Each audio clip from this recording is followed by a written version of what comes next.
Attention Austin musicians and music industry professionals. Are you having a difficult time navigating these waters, especially after the coronavirus and all the clubs have been closed? You don't know what to do? Well, let me tell you about a great resource for you. That's the Austin Music Foundation. Austin Music Foundation provides ongoing artist development services through its educational panels, one-on-one consultations, and online resources. Now listen, gang, all of that stuff is available to you, the artist or music industry professional, for free. And since coronavirus hit back in March and everything is closed down, Austin Music Foundation had the forethought to move all of their programs online. That's right, you can watch panels online, you can do your consultations online. Austin Music Foundation is there for you, and it's all free to you, the artist. Just go to austinmusicfoundation.org. That's austinmusicfoundation.org. Get involved. Gang, we all know Spotify is the best and most popular music streaming app. They have millions of songs by millions of artists available at your fingertips. But did you know that aside from millions of songs, Spotify also has thousands of podcasts? Yeah, all of your favorites are there, including Fresh Air, the Michelle Obama podcast, The Truth About Pam, Conan O'Brien Needs a Friend. They even have original podcasts like Stay Free, The Story of the Clash. It's actually narrated by Chuck D from Public Enemy. That's right. And How Did I Get Here is also on Spotify. So just go to Spotify.com or download the app from your app store. And don't forget to follow How Did I Get Here? That's Spotify. Millions of songs, thousands of podcasts. Let's get down. And you may ask yourself, well, how did I get here?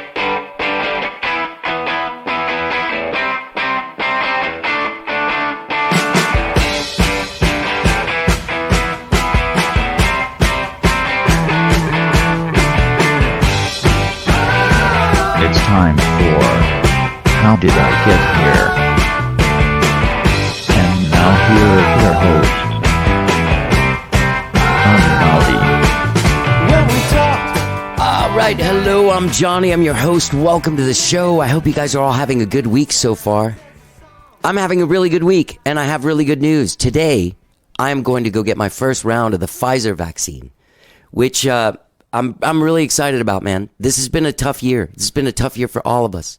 I know those of you that might lead active social lives, much like I used to back in early 2020 and all the years before that. It's been a tough year. It's been a tough year not being able to go and freely do things and see people and you know, hug people. And, you know, there's been hugs. Look, man, I'm not going to lie to you. At first, when this whole first thing started, or when this thing first started, somebody broke into our mailboxes here at the apartments where I live, and they destroyed them. And so for like 6 weeks, I had to go to some mail place that was terrible. And since the beginning of the vaccine, I hadn't hugged anyone. I would go visit my grandma, but I'd make my grandma like sit in the front yard with me. And I would only stay there, you know, for a finite amount of time. She hadn't been vaccinated. There was no vaccine then. This is the early times of the pandemic. Back in like March or April. Anyway, so by the summer, I hadn't really hugged anyone, and it was getting really weird. And I wasn't seeing anyone at all. I had been dating someone, and we broke up pretty early on in the thing. So there was no contact with people, like physical contact or face to face. I'd sit out on my front stoop and have cocktails sometimes with my next door neighbors, who are really nice, very, very nice people. Katie and Dan.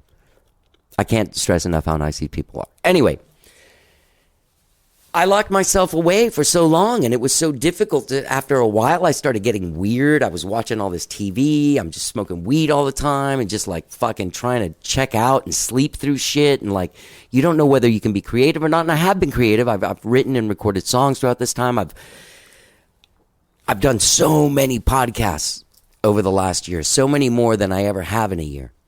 Like I did 100 in like 7 or 8 months. And usually it takes a year to put out 100. Anyway, sorry, I digress. I was just stuck in my house, and I was checking out. And I was, not only that, I was watching the news all the time. And I was in a constant state of anxiety. Remember the first couple of months when you were wiping down your groceries? Remember that? That didn't feel good. That was freaky. I still get a little, weirded out in a place where there's people and, there's people. I finally started kind of going places, which is good, but you still have a bit of fear. I went to the thing yesterday with people in person. Not my show, a podcast. I'll tell you about it in the next show. It comes out on next Tuesday. It's pretty heavy, but I don't feel like getting into it right now. So tune in to the next couple of shows and you'll find out when it's coming out. Anyway, I've been doing these podcasts over Zoom. It's all weird because normally when people come to my house, this is the thing with my podcast, and it bums me out. And I was just talking to my girlfriend a little while ago, and I was saying this is the thing that makes it so hard with these Zoom conversations. I've been doing so many shows with people that I don't know and people from all over the country, and when I pop on, it's me. You might be able to see kind of a piano, but you don't get the vibe of my studio, you know? Sorry. Let that truck go by. Hey, man, I'm doing a podcast. Can you keep your truck together? Anyway, normally when I've been doing the podcast for the last 9.5 years or whatever, the first 8.5 years, people would come to my house. And there's a whole thing that happens, I believe, when you open your door and welcome someone into your house. Immediately, there's some kind of defenses dropped. Then we walk through the house into the kitchen where I offer them, say, hey man, you want some water? You want me to make you a coffee? You hungry? I've had a couple of people that I've actually fed when they've come to the thing, and then we do the podcast. Like, oh man, I'm starving. Like, oh shit, let me make you something. Anyway, so these kind of things make you connect with someone you might not know. Like people I don't know come over or used to come over all the time. So then they walk into my studio and there's guitars and recording equipment and keyboards everywhere and organ and piano. All kinds of, boxes of percussion equipment, loose guitar pedals everywhere. And you kind of know who I am when you walk in, right? So there's a connection. And then I don't have to say like, oh, I'm a musician. Like in all of the whole last year of the podcast, if you listen to it, so many times I'm like, well, I'm a musician too. I don't want to have to fucking explain that. Because when you come into this room, you get a sense of it. So my thing is now that I think I'm getting the vaccine, maybe some other vaccinated folks, I'm bringing it back. I'm getting off the Zoom. I mean, now that I've done so many national ones over the last year and international ones as well. Got one coming out on Friday. You're going to love it. Now that I've been doing that, maybe I'll do some Zoom ones from far away or something. But maybe I should write like some kind of bio that they send the people so they know who they're dealing with so that I don't have to explain who I am. Because this show is about a connection and about talking. All right? That's what it's about. So I think I'm going to start opening back up. In a few weeks when I get my second vaccine, I'm going to start bringing people in. So that's my new thing. I'm going back to regular How Did I Get Here? What do you think of that? I'm very happy about this. I want to see people again. I want people to come into my house. I want to meet people. I want to make them coffee. And I want to be nice to them. Okay? That's my jam. Gang, I have a great show for you today. Singer, songwriter, incredible musician. He can compose and score classical pieces. He is a music director of huge events. I watched his TED Talk. He's been putting out music throughout this pandemic. And he put out a lot of songs. Who is he, you wonder? It's my friend Dave Madden. I met Dave Madden 15 years ago in Dewey Beach, Delaware. I was on tour with this guy, Taylor Davis. I was doing his solo tour. And me and Dave and a guy named Tad Dreiss, a guy named Dave Golden, not the guy that lives here. I just found that out the other day. It's not the same guy. And Schwa Losbin and Taylor Davis all hung out one night after our shows, or kind of went to each other's shows. That's what I remember. I ended up becoming very close friends with Schwa Losbin. I produced his record Chop Chop. He came down to Austin, lived with me for 2 weeks, and we made a record in my house. It's fantastic. You should check it out. Schwa Losbin, Chop Chop. Look for it on the places where you stream your jams. Anyway, I met Dave Madden that night, and I saw all these guys play, right? And everyone was like a guy with a guitar and singing songs, myself included. You use chords like G and stuff, right? And D. These basic things. But when I saw Dave's set that night, I did notice like, oh, this guy's kind of working on a different level, maybe an educated musician in here playing this stuff. And it turns out he is. Dave Madden is a Berklee College of Music grad. He has a brand new single out called Can I Borrow Your Love? There's a video for it too. It's fantastic. He also made these behind the scenes videos for all of them. For Can I Borrow Your Love? Where all the people kind of talk about their parts in it and all this. He's a great guy. And he does a lot of really cool things. He's got songs out A Change is Going to Come, one that he did. It was used by the Interfaith Action of Central Texas. He did Rock and Roll Forever with this company here called Cirrus Logic. He put out a COVID Christmas song called COVID Christmas. As I said, he's a huge, he's a musical director of huge events. Also, he is the leader of the 1159 Songwriting Group, which is a songwriting group where people get prompts and everybody has to write a song within a certain amount of time and turn it in. And they only do it a finite amount of time. It isn't always going, but they celebrate at the end of the cycle with a show normally. But this year, of course, they're moving it to live streams. They've got one coming up this Friday, March 19th, on Tuesday, March 23rd, and on Friday, March 26th. You can find them at Dave Madden on Facebook. And the live streams are at 8 p.m.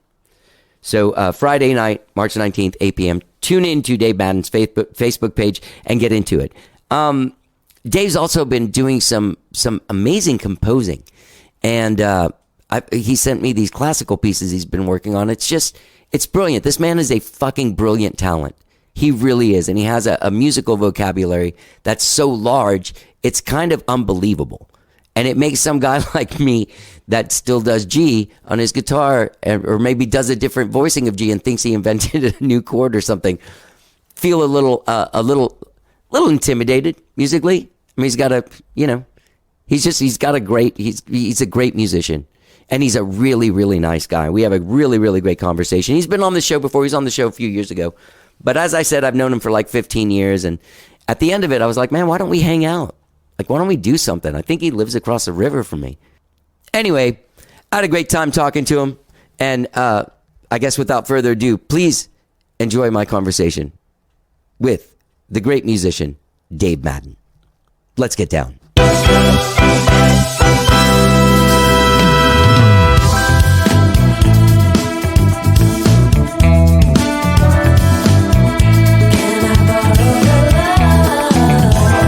It's real.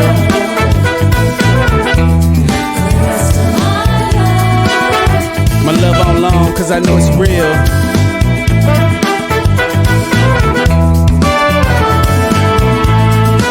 Yeah, we gon' keep on rolling to the last wheel. Can I borrow a cup of sugar?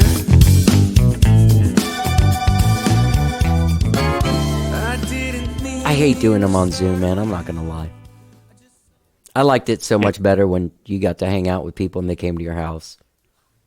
I know. I got to. Are you still there on Riverside? Still there, after man. All these, wow, that is you wild. Know what? They even remodeled this apartment, and out of like laziness, because I don't want to go to the DMV and update my address on my driver's license, and then everything else, I moved out for 2 weeks and then moved back in. They were like, it's going to be really inconvenient. I was like, you were like, I'm in. Let's do it. I don't want to change my address everywhere. Yeah. Hey, man. So your story of the snowpocalypse, which is the most recent, I can't believe it was just 2 weeks ago when that went down. So you went to that Renaissance Hotel downtown? It's not downtown. No. It's actually it's in the Arboretum. Oh, okay. I know what you're talking about now. Okay. So you went there because it was like a big atrium kind of place and felt kind of safe. Yeah. I kind of like already half planned a Valentine's Day weekend with my wife and I, Sarah. And then Valentine's Day, a really good thing turned into the hardest thing ever. No, can you imagine? Well, you can. Tell us the story of what happened, because I thought it was fascinating reading that story that Peter wrote about it. Are we in the podcast? Is it happening right now? You're just going. There's no clapper, no whatever. I'm terrible with clappers. Yeah, you didn't even give me the clap. I feel like we've known each other a long time. I should have at least given you the clap by now, right? By now, if it hasn't happened now, I guess it's not going to happen. Yeah, they could just do all the COVID test and the clap test in one swab, in one anal swab. They're going to be able to do that soon. Oh, yeah. Can you say anal swab on a podcast? You can say it as many times as you want. All right. Yes, the story. my wife and I went for a Valentine's Day staycation, as people do. And I thought, yeah, that's going to be a COVID safe hotel. This hotel is massive. It's like 9 stories. And a lot of the hotels they were building in like the 80s and the 90s were that same footprint, that same blueprint plan, where there was this big atrium, this huge cavernous echoey atrium. I don't know what guy came up with that idea, but the idea stuck, right? For like 15 years, every hotel they built was kind of like that. Yeah. And I thought, that's cool. It's going to be really cold. If we don't want to go outside because it's so frigid, we will have room to go on a little walk just indoors and get in our exercise that way. But it ended up being a wild time. We kept extending our stay. They weren't letting new people into the hotel because the hotel, as the crisis developed, was understaffed. They were doing everything with a skeleton crew of employees. Probably they already had limited capacity because of COVID protocols. Right. They couldn't get any new deliveries for food, for supplies. So we were there and we kind of hunkered down. They had a grand piano in this atrium. And I told the clerks at the front desk, like, hey, I'm a piano player and there's no electricity here. The hotel was without power. So people aren't entertaining themselves in their rooms with TV. There's nothing, Right. It's like, well, maybe I can bring a little bit of live music, Austin live music joy by playing this piano. And, at first they when they still had power, they kind of shrugged that off. Like, yeah. Stranger asking to play the piano. Right. Yeah. They're like, we'll pass, and then as we descended Maslow's hierarchy of needs and got down to that broad and cruel base of the pyramid, people were like, you know what, maybe this guy could play a little bit of piano. That'd be kind of nice if we had something else to think of other than, sure. Can we flush toilets and is there enough food to eat? That's amazing, though. So you got to do it. What's great is when I was reading that, I thought, I think I read. Didn't you do the interview? Like it came out like on the Thursday of because it came out not like right in the middle of everything, but it came out kind of in the middle of everything. Yeah, I posted on like Thursday Facebook or Friday or something. Well, what happened is that the general manager was there when I was playing the piano, and they were so impressed that the guy said, "Can you keep playing?" 'Cause I played for like an hour, and he said, "Can you keep playing?" Like, yeah, sure. So I played for another, 45 minutes or an hour, and he said, "You know what? Your whole stay is on us." They comped my entire stay, which was like 4 or 5 nights or something, and then said, we're going to renovate this hotel soon. We want to get back to live music because apparently these pianos hadn't been played for 3 years. They just had them locked, sad, sitting there unplayed. I call those clamps they put on them the anti-Johnny clamp. They're specifically designed to keep not just you, but any Johnnies. Yeah. I feel like it's me because when I raise an eyebrow, it's usually like 2 a.m. when I'm stumbling through the lobby and I'm like, oh, there's a piano. You know what I mean? Yeah. Anyway, so they comp your stay. And offered me a eventual weekly gig, which, the details weren't discussed or anything, but cards were exchanged. And the general manager was this really, really nice guy named Rob. And actually, I think he's like friends with Aaron Ivey, and he did that thing. Who isn't friends with Aaron Ivey? That angel. She's an angel of a person. So, what's beautiful is that what you did, the intention to play, and those guys asking you to play. You realize sometimes that really, like our job, it isn't like a money job or anything like that. It's literally like a lift the room job. Like you have to lift the spirits. This is your thing. You got to lift the spirits now. You know what I mean? Yeah, to be of service. Yeah. There was some point during my musicality journey in my 20s at some point where I began to get a little bit bored with the egotistical version of music, and just 1 percentage point at a time, I started sliding over to, I'm not really interested that much in writing like my my 1001st song, my 1002nd, like why? I've written a bunch of songs and I've done this and this and this. I'm only interested in doing the next thing if it can be of service to something or fill some vacuum that needs to be filled or do something. And this was a good example of that. Yeah, I really did not expect to get anything in return for this. And I'm legitimately shocked at the response, because I just went on social media and posted, hey, I played this piano and it was cool. The hotel comped my stay. And then it got like 700 likes and shared by all these people. I was really surprised by that. Was it like 20 times more likes than you get on your songs? Of course. Let's see. If it was 700 likes, then it was approximately, let me do the math, carry the one. It was approximately 700 times the amount of likes that I get on my songs. I post a song, I go on, I like it. I like my own post. And then that's about where it stands. I've also made my peace with the fact, Johnny, that I write the kind of music that not a lot of people want to hear. And that's fine. Don't you think that's most of us though? Yeah, sure. And I think part of it is that old joke, right? What's the difference between a rock musician and a jazz musician? A rock musician plays to 3,000 people he plays 3 chords for 3,000 people. A jazz musician plays 3,000 chords for 3 people. Like, I have a pretty broad palette of musical skill sets. I don't know. I do complicated stuff and I do some classical stuff and I do jazz. I do. So, yeah, not so not that's for the thing. everybody. That's the thing that I'm like, in some way you're what you're saying is like, and I see this happen. It's not just you saying this. Okay. Mm-hmm. I know what you mean. Yeah. It's almost like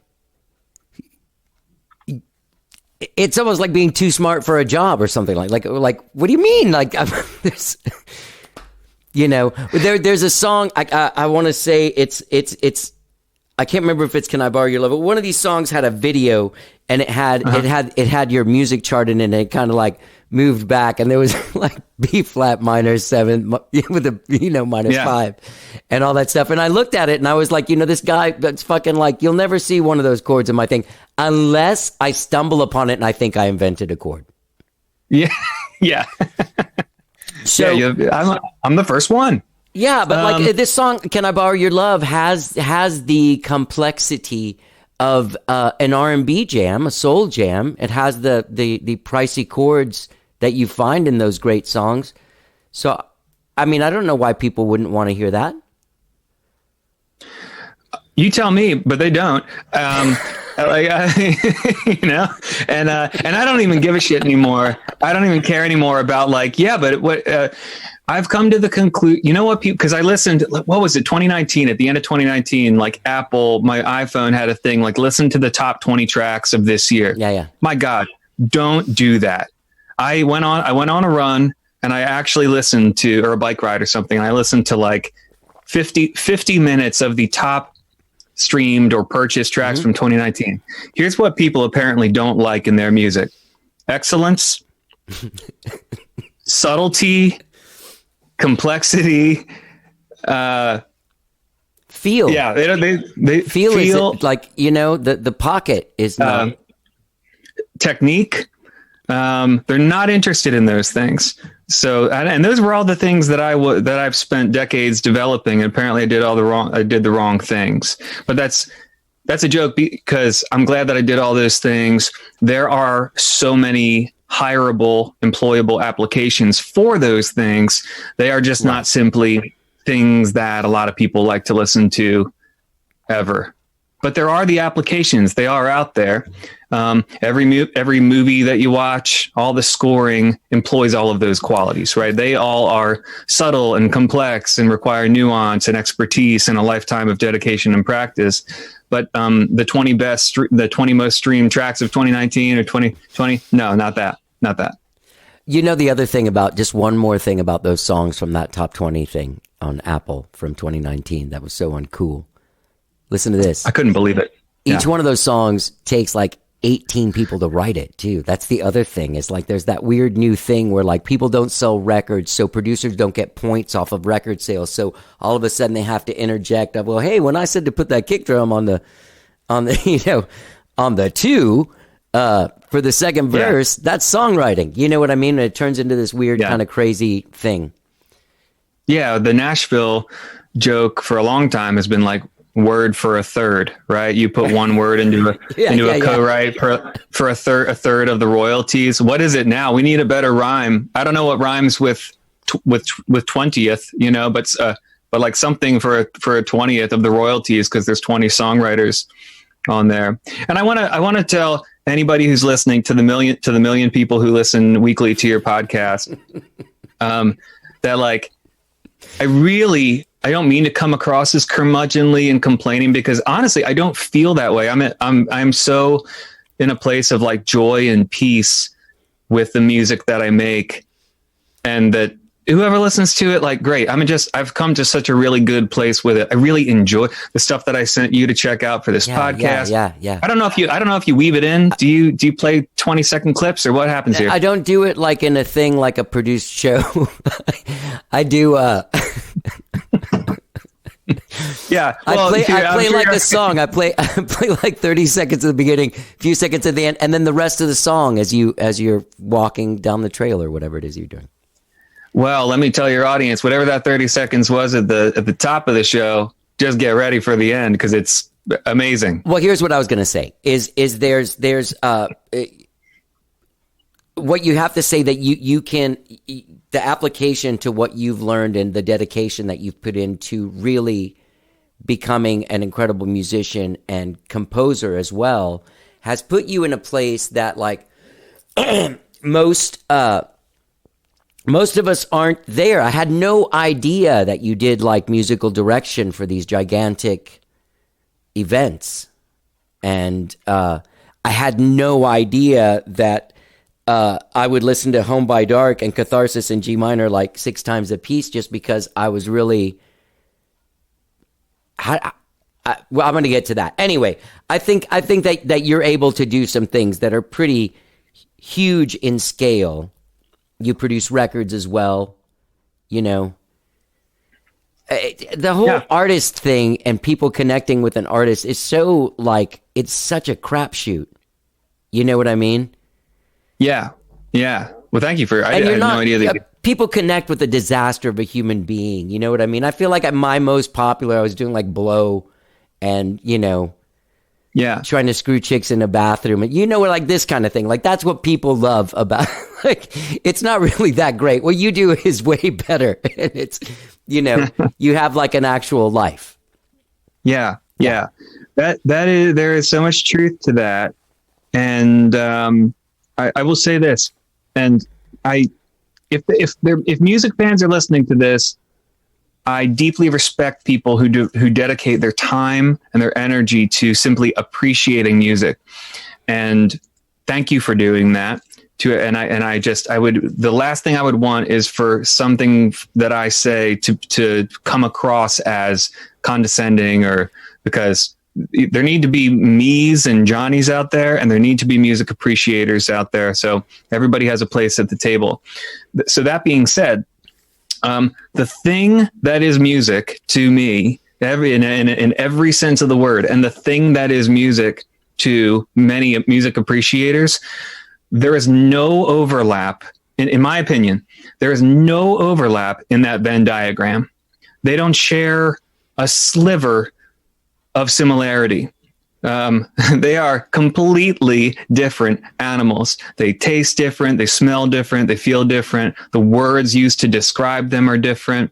And I think I've explained it before, like, a dentist that goes to like a dental convention, they never say the word teeth there. I'm pretty sure, right? Because that's like a layperson term for the thing that they do. They're speaking Latin, probably. Right. Yeah. And they're talking in medical terms. They don't say the word tooth. They're like, whatever, molar number 24. That's what music is like for me. And I deeply envy people who retain the ability to listen to music in a way that music appreciators do. You were saying about screwing girls in the bathroom and doing coke and everything, and I think it's I like, really 'cause just made that's not- myself out a fuckload cooler than I am. Well, but I had a week like that once. yeah.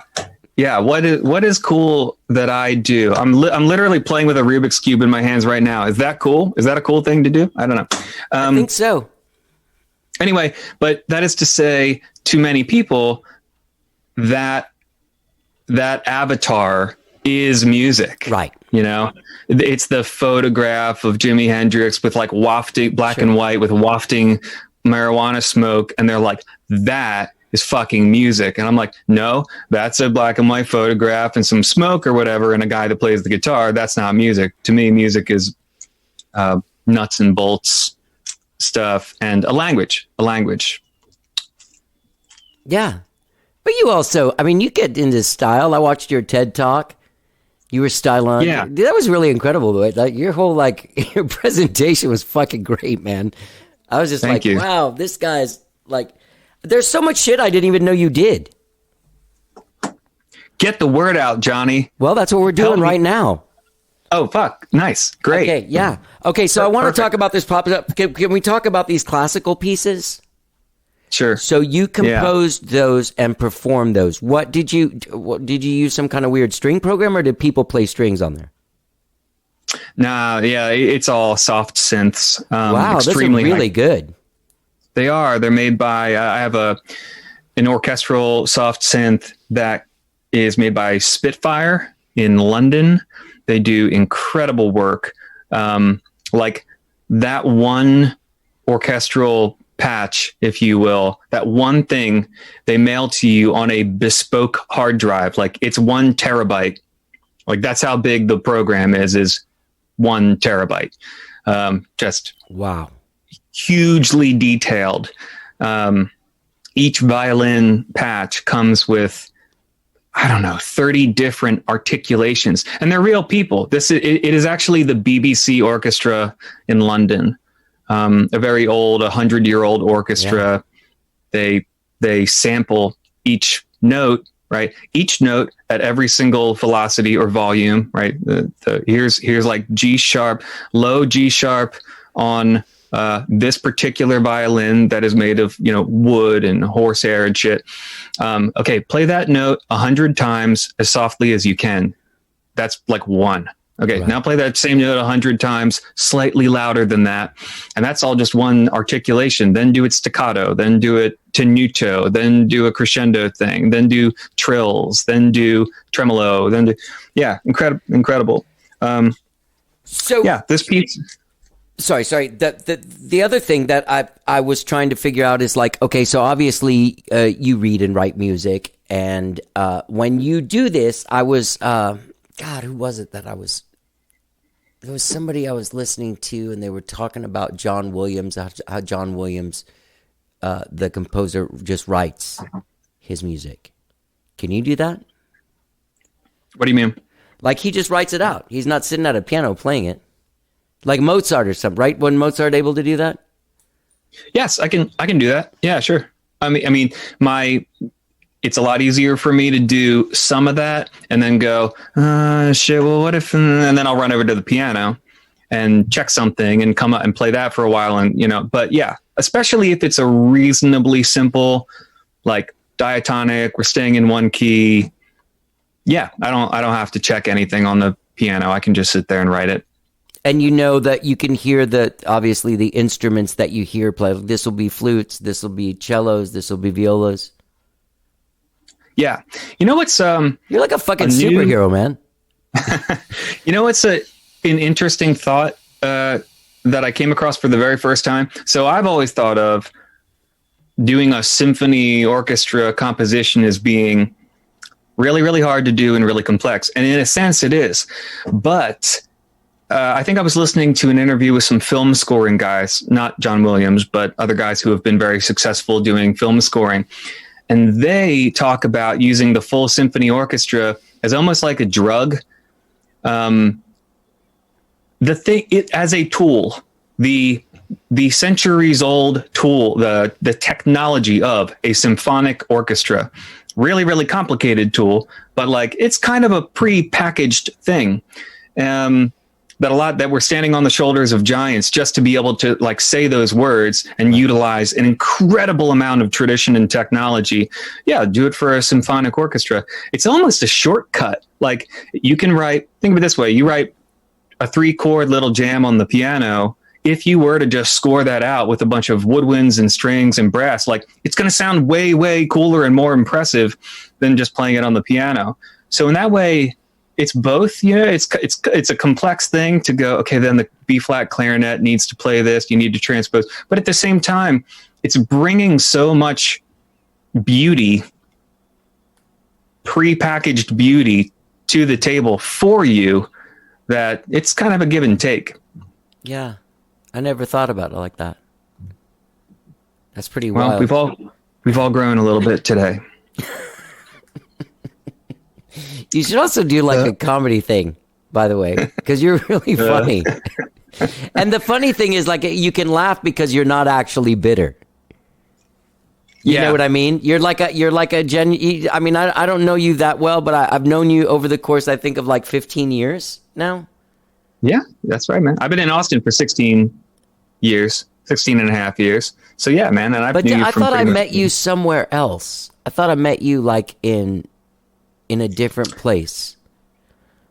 Like with Taylor Davis and Schwab and that whole group of guys. Remember that guy Tad? There was all these guys. I met all of you kind of at once. Mm-hmm. Could it have been my first gig, kind of moving to Austin as a youngish 20-something and just getting a foothold, were the open mics. And at that time, the open mics were Trophies, which is now C-Boys. Wow. Yeah. Trophies had a Tuesday night open mic that was called, do you know Bill Davis? I feel like I do, Bill Davis? He was friends with Jason Weems. And Bill Davis ran the open mic night, and the title of the open mic night at Trophies on Tuesdays was Bill Davis Gets Drunk. That was the title of the open mic, and he would bring, a fifth of Jameson, maybe? No, Jack Daniels, a fifth of Jack Daniels, and just drink it pretty quickly, like in an hour. Yeah. And then there was the Ruta Maya open mic. That was a good open mic, the Ruta Maya. I think that was Monday night. Anyway, did we meet there? No, you were probably further along at that point. You weren't doing open mics. No, but I feel like I met you in Dewey Beach, Delaware. That's what. Holy shit. That's where I feel like I met a bunch of guys, and I remember referring to all these guys as like a gang of really sweet folk singers. Because everyone was like an acoustic guy and doing like the NACA thing. All you guys were doing that. NACA. And I kind of lumped you because I feel like I met every single one of those guys except for Taylor, like over the course of 24 to 48 hours. Mm-hmm. Might have been. Johnny, it's entirely possible. You might have lived here then, because that was like a 2006 or something. So you might have already lived here and you were just up there playing.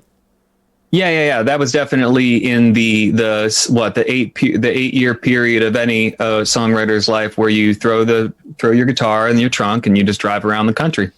How did you like that? You're checking in on your MySpace page. You're checking your voicemails on your Razor phone. Yeah. And you're playing at any coffee shop that'll have you. Yeah. I did a tour like that with Taylor. And I remember he had Facebook because he was young enough to have it. You know what I mean? Like he was in the inside. It wasn't like a thing that public people had yet. Anyway. So you did 8 years like that? Like, I don't know, 5 years, whatever. I definitely drove across America 7 times doing that, maybe, coast to coast. I did it a lot. I did it for years. And the whole time the wheels were turning, Johnny, about this many-armed octopus of a thing that we were referring to as the record industry. That thing called A&R doesn't seem to exist in any way that would ever help me. The whole like recording a record thing, that seems okay, but it seems like there's beginning to be problems with that already. The idea of recording a 12-track CD and then trying to sell that and break even, that seems like that could be on the way out too. And like, I was lopping those arms off one by one and willing to do that, willing to do the terrifying thing of going, maybe this whole industry is just burning to the ground or being rebirthed. And that happened. That definitely happened. Here we are. And the thing that we thought of as what the music industry was in 2005 or 6 is unrecognizable now. Yeah. I mean, yeah. Yeah. But man, I was just thinking about this, like your production on albums. Did I ever tell you that how I loved your work on the Dave Messier album? Oh, thank you. I'm really proud of that record. Yeah, man. You did a great job. Mm-hmm. I love getting to produce. Yeah, records. I listened to my old friend Amy McSpadden. You did a song with her, who I love. Yep, I actually produced 6 tracks. Oh yeah, for her. Yeah, but it kind of got shelved. I don't think it ever got really fully released or anything. But again, some really great shit. Yeah, there were some great tunes. Yeah. So let's talk about "Can I Borrow Your Love." You wrote this song, Let's do it. And all the videos that you have with them were great. I was highly entertained. I love Betty Sue and Akina Adderley. Yeah, can't go wrong. No. Can't go wrong. No. Can I Borrow Your Love? Yeah. Is it's like a kitchen sink song. It's got everything. Probably too much. Like, sultry background vocalist, check. Strings? Like string section, choreography, check. Horn section, check. Dancing people, check. But it's not just dancing people like randomly dancing. It's like specific dancing. I mean, it's like real dancing. I reached out to professional dancers who were so, like the rest of us, that this whole past hellish year, they were so hungry to make their art. Yeah. And so happy for the chance to do it in whatever way that is. So yeah, it's a super fun tune. Can I Borrow Your Love? And it's 4 accompanying behind the scenes videos. They all live at my website, which is davemaddenmusic.com. And if you just go to the video tab there, like /video, it's got more music videos than you can shake a stick at. Guaranteed. I had a good time. And is that, so that song, I know that there are other people, you did some other songs under during this pandemic, like the Cirrus Logic one, the one for the Interfaith Action of Central Texas, which by the way is totally gorgeous version of that song. Yes, thank you. Really appreciate it, man. And but this one, was this just a song you wrote and put out as this song? Yeah. What happened is the pandemic hit, and every musician began to see how they could up their game a little bit. We were like, how do I do this? Do I do, we were like figuring out live streams. People who have never done that before were figuring that out. I don't know about you, but I upped my video game. It's like, okay, I'm pretty good with Logic Pro audio stuff. I'm not good with video stuff. I'm going to get into Final Cut. Yeah, you did a good job with that stuff. Seems like video is going to be a big deal this next year.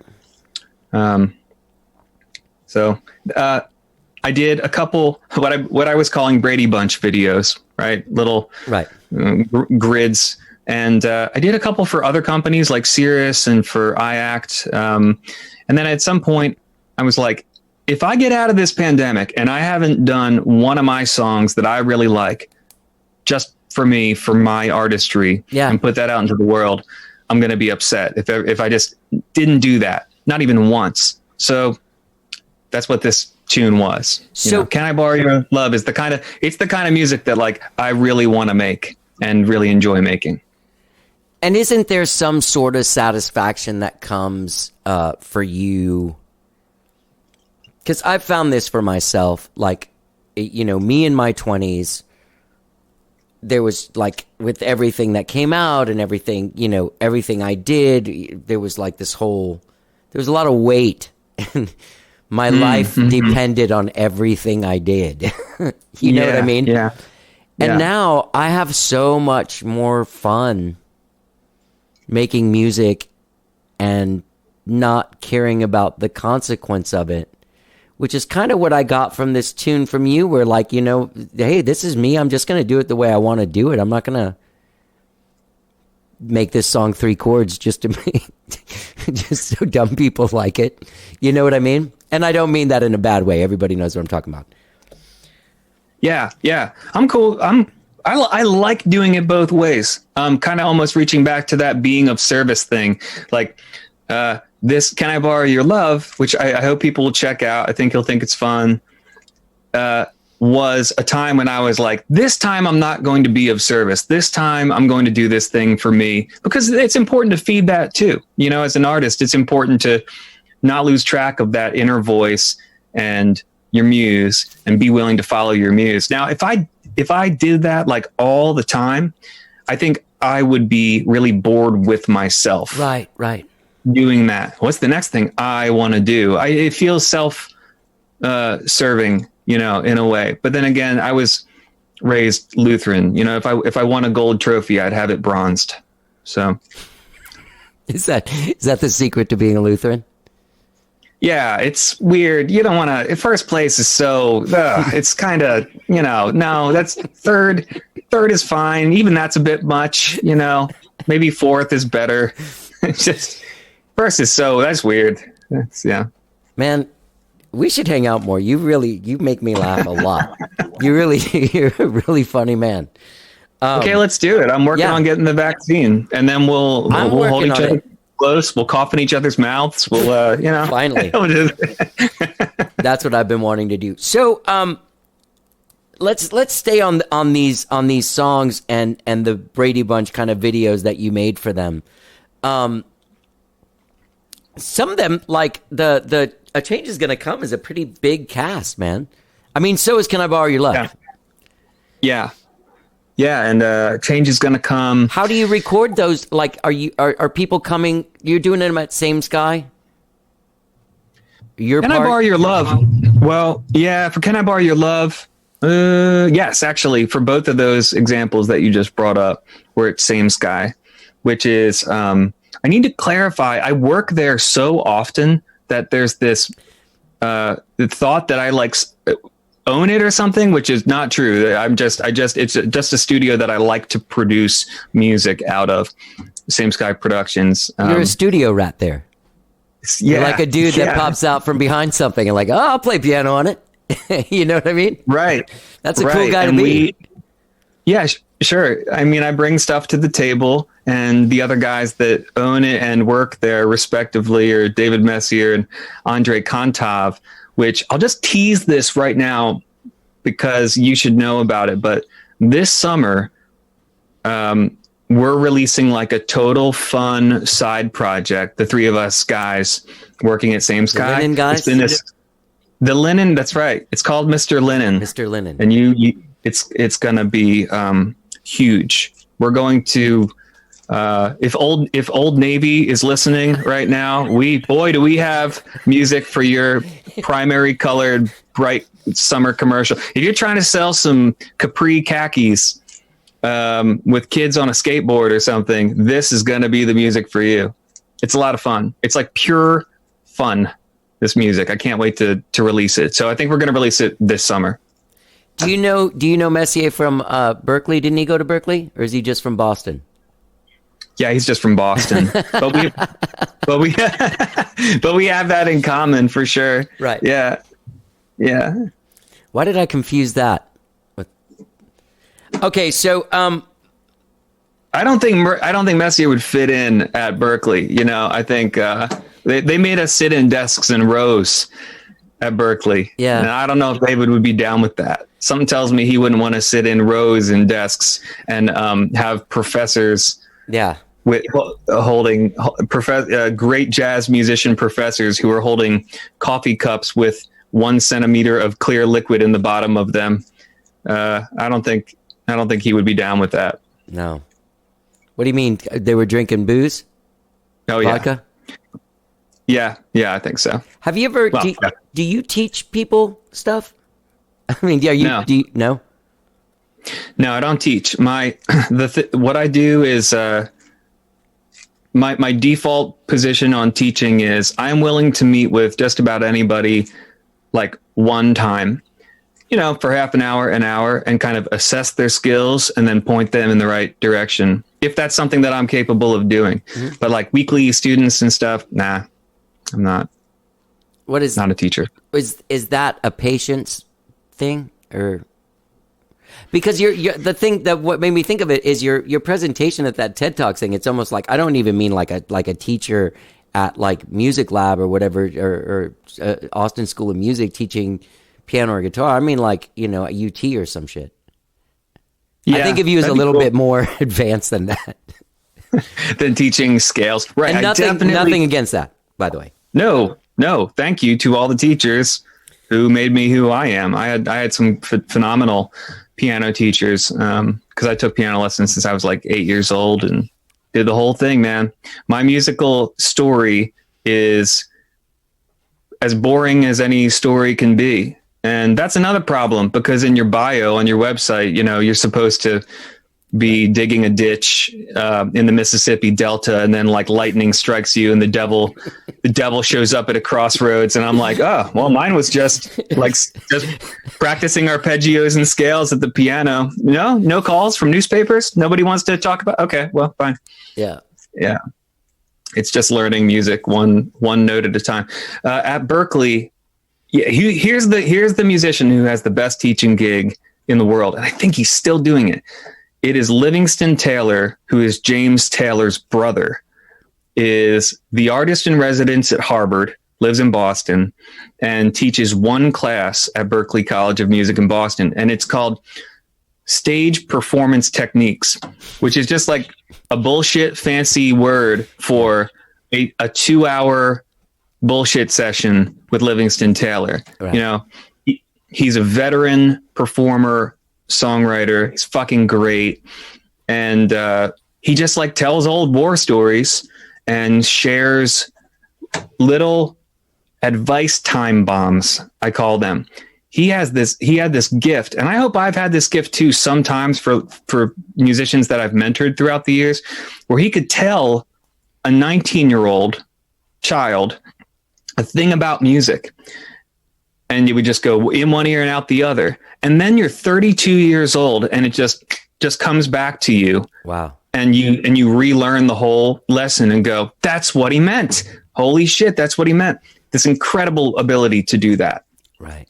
So that's a great gig. I would love to have that gig, but not like a places, please, everyone. Nah. Okay.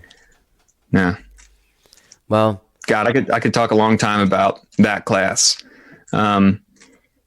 But I probably shouldn't. How long's your podcast episode? 3 hours, 4 hours? It's only 4.5 hours for today. 4.5 hours? Yeah. Yeah, man, we were in that. Do you just edit it down? No. It's that. I'm telling you, like, I don't put music in it. I don't edit it down. I do if you say something horrible about someone and you don't want it to come out. I'll take it out. I've done that for people. Well, not fond of Hitler. A lot of times. Yeah. How did you end up doing that TED Talk? And you even had one of those microphones? Yeah, they put the thing. What is that? The Garth Brooks. Yeah, the Garth Brooks, the NSYNC, whatever it is. How it happened is that a buddy of mine, Nelson Gouda, who is like a visual artist, musician guy that lives here in town, he had done one. How did he get that thing? I don't really know, but he had done one, and we were talking, and he said, yeah, they have these TED conferences all over the country, and if you've got a great idea or something to share, you apply. And I thought, and I applied, and I got in. So again, with the boring stories. I'm sorry, Johnny. All right. Like, I know you want it to be a sexy story. Why do I want it to be that? Your audience, I think, wants it to be, look, it has to involve the Mississippi Delta. If it doesn't involve the Delta. You're at least you're acknowledging that I have the #1 blues podcast in Austin. Yeah. It's like when people tell a story and then it sucks and then they say, and then I found $5. I need to develop a thing, but it's like, by the way, all this happened at the Mississippi Delta. People go, what? Yeah, exactly. I don't know. Does that make it a good story? I don't know. What's a good story? Yeah, I applied to TED and they said, sure, you can do your thing. And I said, the longest TED talk that you can have, like they go as short as 3 minutes, and the longest one, you will not find a TED talk longer than 18 minutes. That's the maximum time. Mm-hmm. And I was like, thank you for accepting my application. I need the longest slot possible. I need the 18-minute thing. By the way, I want to, if people watch it, I bring on all these musicians to come out there. I had never met those musicians before because I gave my talk in Napa Valley, California. Yeah. So all that stuff was like sending them the sheet music ahead of time and then one quick little mini sound check rehearsal right before the thing. And they did great. Yeah, they did. They did. So did you, man. I was like, wow, he's could have a TV show or something. Yeah, it's 18 minutes of speaking words and I memorized it. Yeah. That took a long time. Try to memorize 18 minutes of all the right words in a row. Woo. That was hard. Yeah. Do you act? Have you ever acted? No. I mean, High School Musical, you know, and not a major part in a High School Musical. No, I don't act. I'm a music guy through and through. You have that. I have that same feeling towards actors. I'm in a band with an actor, and he came to rehearsal the other day. I'm so sorry. No, he's a great guy, incredible guy. But he came into rehearsal, and he was very pissed off from an audition. And he said, "Don't be an actor." And my response was, "Don't worry. I can't memorize anything." Yeah. What is the craziness ladder of artists? Like I feel like at the bottom are musicians. And I think the reason is that we live in a visual world and we do a non-visual thing. Right. It's very common for what's a common thing for a musician to wear, like t-shirt and jeans, right? Because the shit that we care about is not the shit that image and your self-worth and everything care about. And then you get crazier and crazier until you get all the way up to, I don't know, maybe dancer and then actor and then like writer at the top. Is that it? Or painter? I don't know. I don't know, man. I think, they all have their spectrum of insanity, each discipline. Mm-hmm. Dancers are crazy. Actors are crazy. Musicians are crazy. Yeah, all in different ways.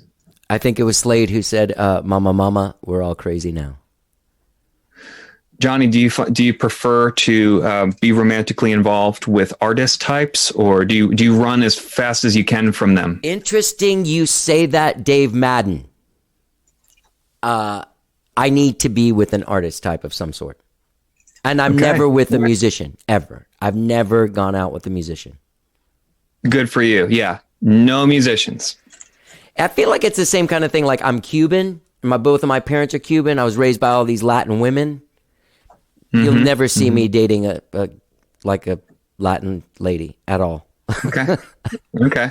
Yeah. My thing has just been like, I don't date anymore at all because I'm married. Good. But yeah, generally speaking, except for the polyamorous community, if you're listening, right. But generally speaking, I was always just like, I don't date musicians. No way. So what about your wife? What's her story? Sarah she's amazing, man. And she appreciates music a lot, but she's not a musician per se. She's a professional home organizer. Oh, that's awesome. Yeah. She loves it. She's great. Unless it's like the cobbler's shoes thing where your house is just a complete wreck. No, she's good about it here too. And it's like her passion. She loves it. It's a dream job. She's way into it. And I'm so happy for her. Yeah. How long have you guys been married? Not long. We're coming up on our 2-year anniversary. That's awesome, man.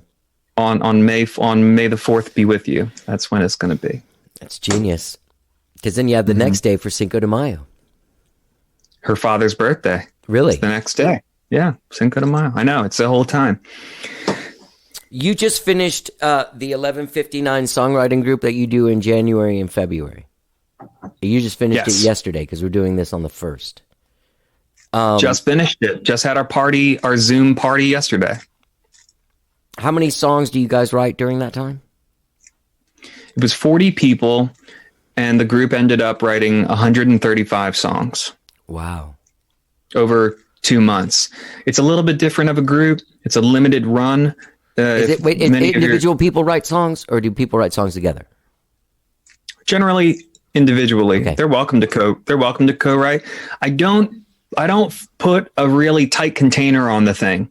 I have a couple little bumper. What are the rails at bowling when you can't bowl? The bumper rails. Bumper rails. Bumper. I'm just agreeing with you. Yeah, inflatable bumper rail. IBRs is what they're called. The IBRs. And I just do that and then say, I'm not going to be a dick about this. They don't have to use the exact word prompt thing in their song. I'm like, here's the prompt. Do whatever you want. And man, they came up with some amazing crap this year. And the world is now 135 songs for the better. Wow.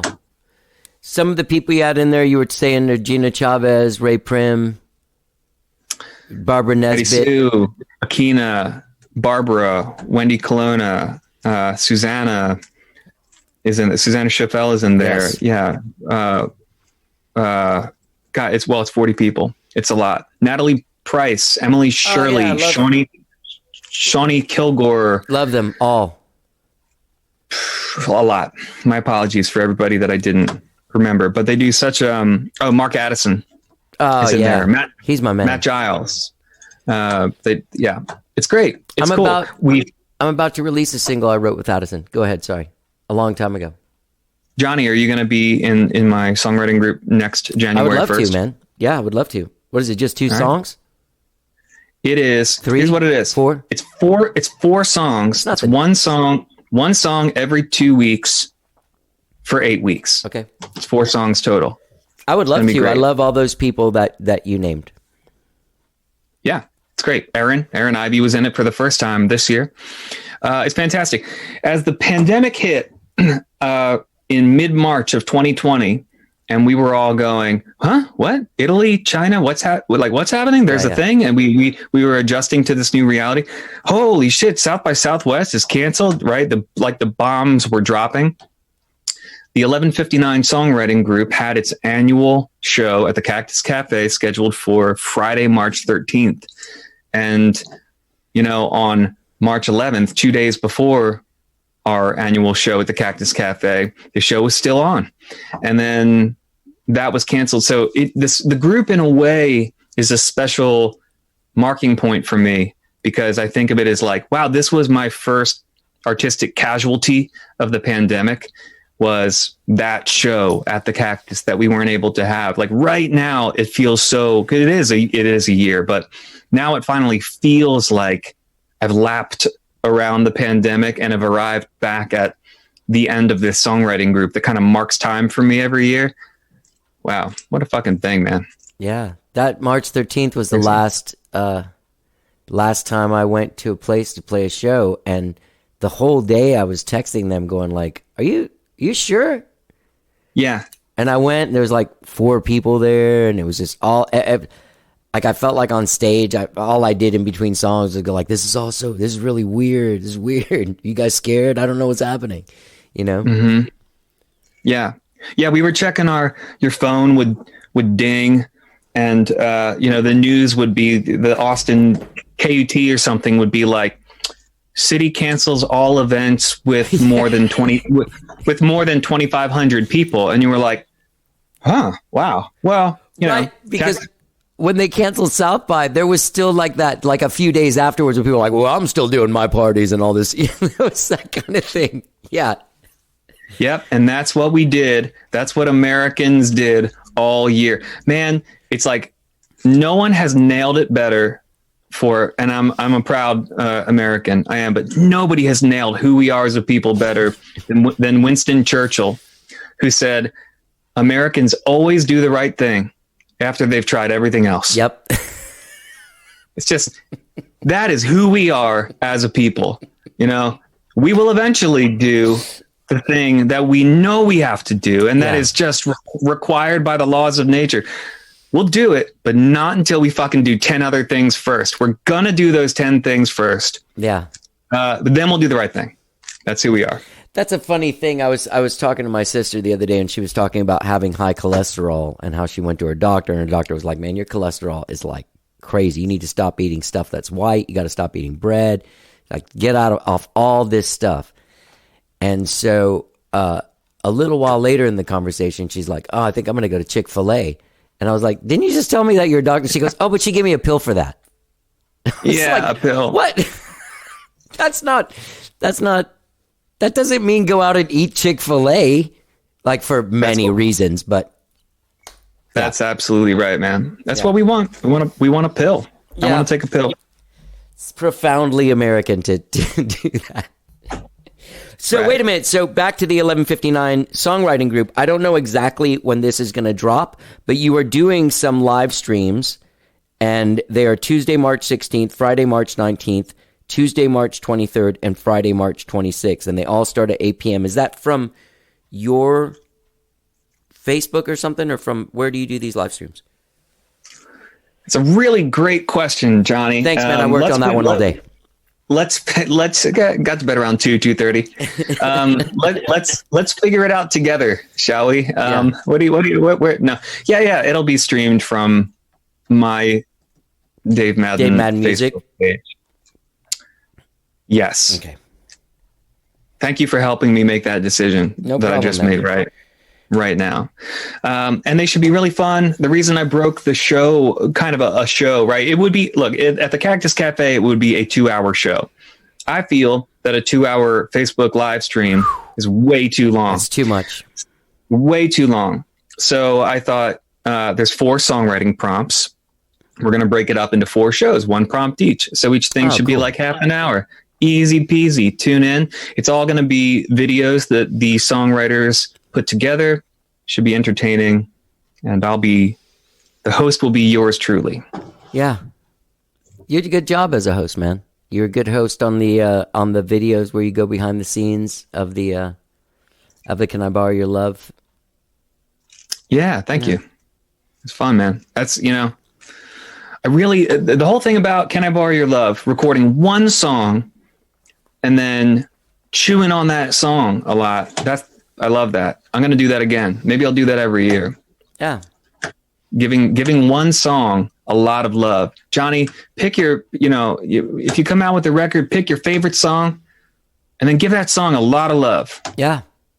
Pay attention to it. Do some behind the scenes shit. Talk about it. It deserves it. The song I think I took like one picture while I was doing it. I need to bring a guy. A photographer, man or woman, doesn't matter. Yeah. A photog. Yeah. A photog. You need a photog. Photog, bro. What else, man? So, yeah, you still doing any live streams of your own that aren't this? Were you doing... I think I saw one back in... I saw so many, and then I got tired. I'll be honest, I got fucking tired of watching people on my phone. No, I'm not doing the... I'm not doing like, hey everybody, I'm gonna get on and play 10 songs. I guess I'm not doing that. Am I supposed to be doing that? The funny thing is, I don't think it's funny because every single one of us that I talk to has this disdain. Like, I don't know many musicians that watch them. I think they're all upset about it. They just want to do it and get it out of the way. But I don't think it's for us. It's for people that really are happy to see us. And need that levity in their life, Need that kind of connection. And they freak out when they type something, and then you go like, "Oh, Linda, that's great," and they're like, "Oh my God, you said it." Yeah, so happy, And again, we are so thankful for those people out there, all you super fans that take your precious time and energy and devote them to hearing our thoughts and voices. Thank you for that. I did a podcast with Bonnie Whitmore a few months ago, like back, I want to say it was back in like November or something like that. And I started crying when I was talking about those fans. I forgot how much they meant. Like, there's people here that, like, that's what they do. Like, they go see way more music than any of us do. You know what I mean? Right. There's people that are out there every night. Every night, man. Yeah. Gotta hand it's it awesome. to 'em. Yeah. For a lot of musicians, the live bands that we see are the band that went on before us and the band that went on after us. Yeah. Or there's like a 7 friends. That's the first thing we do default. Like, oh shit, I haven't seen so and so in 3 months. Are gonna I can go see him. Right. Like Bonnie Whitmore, I love her. Do you know her? She's great. Yeah, she's great. Oh yeah. Oh, I know Bonnie. She's a tremendous musician. Dave, you've been a tremendous asset to this music scene. You've brought a lot to it, and I gotta say, that's a great thing. You're a great asset to this scene. You raise the music level. You can score. You can write classical music. I have 3 friends that can do that, and that's it. And all of my friends are musicians, and there's hundreds of them. Literally only 3 of them. You're one of them. You and Stephen Barber and like John Pointer are the. I really don't know anyone else that can do it. There's Graham. Oh yeah, There's Graham. But I don't know him. Graham. I don't know him. Oh, okay. So there you go. There's Carl Thiel. Carl Thiel. Okay, there's a friend. That's a guy I haven't seen in a long time. Yeah. Well, thank you, man. That's really, really sweet. Yeah. I sincerely appreciate that. Yeah, I appreciate. And you're sorry. What you've been doing has been so collaborative and bringing in all of these people and the scene that Dave and Andre have going on over at Same Sky. Which I mean, even though you're not one of the owners, I do include you in that sort of like whatever their house band is. Yeah. Just great stuff and very, very community building and thinking outside of the self a lot, which is nice. Yeah, I have a palette of musical skill sets that allow me to bring together large numbers of musicians. So I have, I think, I'm Spider-Man. With great power comes great responsibility. So there's a responsibility, I think, for somebody who's able to do notation and arranging, and all those little unsexy little black dots represent human beings who are going to come together and play all that music. So the pandemic hit, and there was, there's a trumpet player that plays really, really amazing trumpet. And that's it. They play really amazing trumpet. They've dedicated their whole life to playing the trumpet as amazingly as possible, laser focused on that. That's a weird place to be during a pandemic, because almost by definition, unless you're going to stand under a bridge in Central Park and play lone trumpet. Hold on, you froze for a bit. Oh. It was a bummer, but I know where to edit it out. It's perfect. You did it right at 1 hour and 30 seconds. Perfect. So I understand. I think that what you were going to say was that you have that responsibility to bring those guys in to do something creative. Right. Right. Okay. I was hoping that's what you were going to say. Is there, I'm sure there's a lot of stuff that I'm missing. People can find you at davemaddenmusic.com. Can I Borrow Your Love is the single, and there's a video for it and stuff. This is the song I'll play during the thing. But people can find these classical pieces, which, I mean, I'm sorry to harp on it, but I was just really like, well, this is beautiful. Like, just beautiful. And I hope that you're able to, you want to score films and stuff like that? Yeah, I would like to. In fact, I was talking to Carl Thiel about that. Carl has had some really cool success with that. He just scored a whole series on Netflix called Seis Manos. Okay. And he actually passed along an opportunity to me, and I submitted a thing. I don't know if it's going to happen or whatever, but yeah, that would be like, I would love for part of my career to make that transition in the next, I mean, I'm patient. I don't care, you know, but in the next 10 years, 20 years or whatever, that would be really cool. I think I would enjoy that stuff. Yeah. Scoring films, TV shows. Yeah. Yeah. I don't know why you wouldn't be doing that. You really are an incredible musician and so amazingly creative. And I don't know how much is gift and how much is hard work, but I just always assume it's all hard work. I don't ever think anyone came out of the womb being able to do anything. Yeah. It's 10%, 90%. I guess that's my answer. Gift and hard work. Yeah. It's mostly the hard work for sure. Yeah. Yeah. It shows, man. You know that. It really does. You know that. Well, man, you're amazing too. Thank you, man. I appreciate that.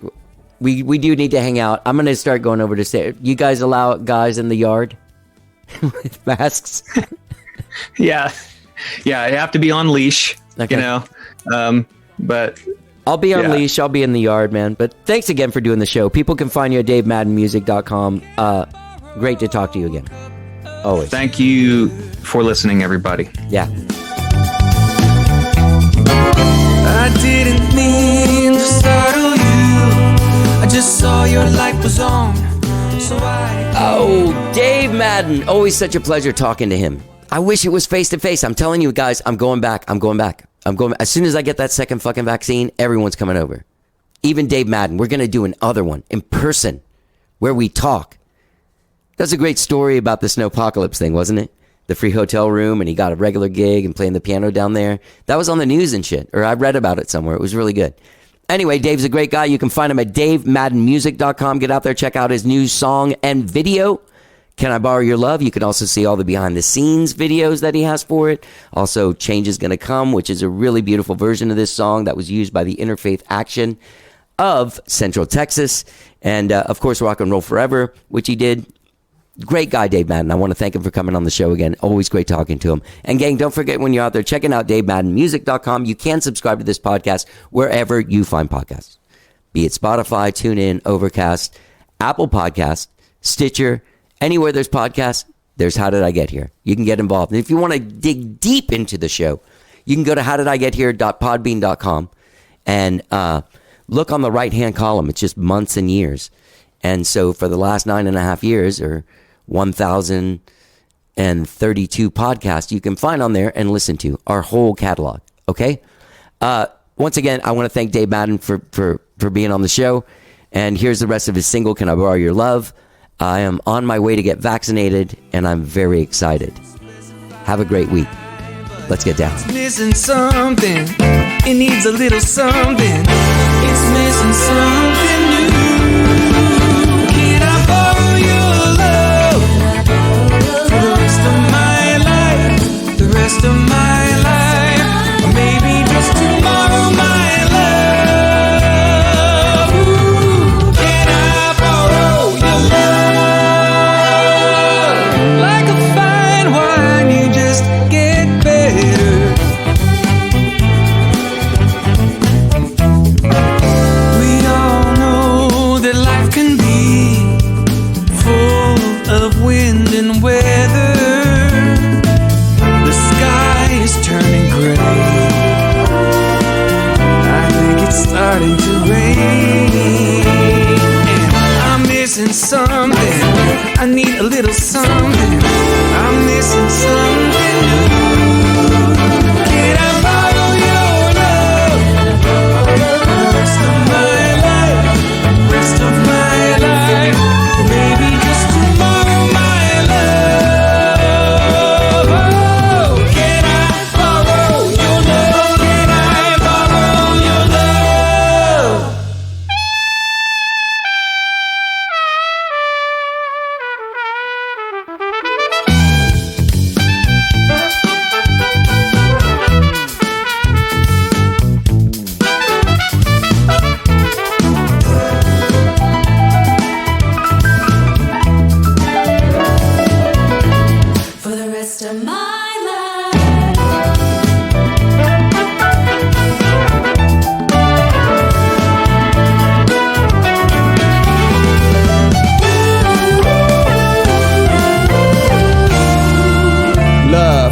thought it'd be a hard thing. So afraid to open up, let my heart sing. Melodies get muffled, my soul ruffled. Have to run into the DMC, be like Russell, I'm like puzzled. Should I hit the field or keep my mouth muzzled and never feel? Give me a cup of sugar, let's make a deal to never split like a banana peel. Even when life brings us to a kneel, even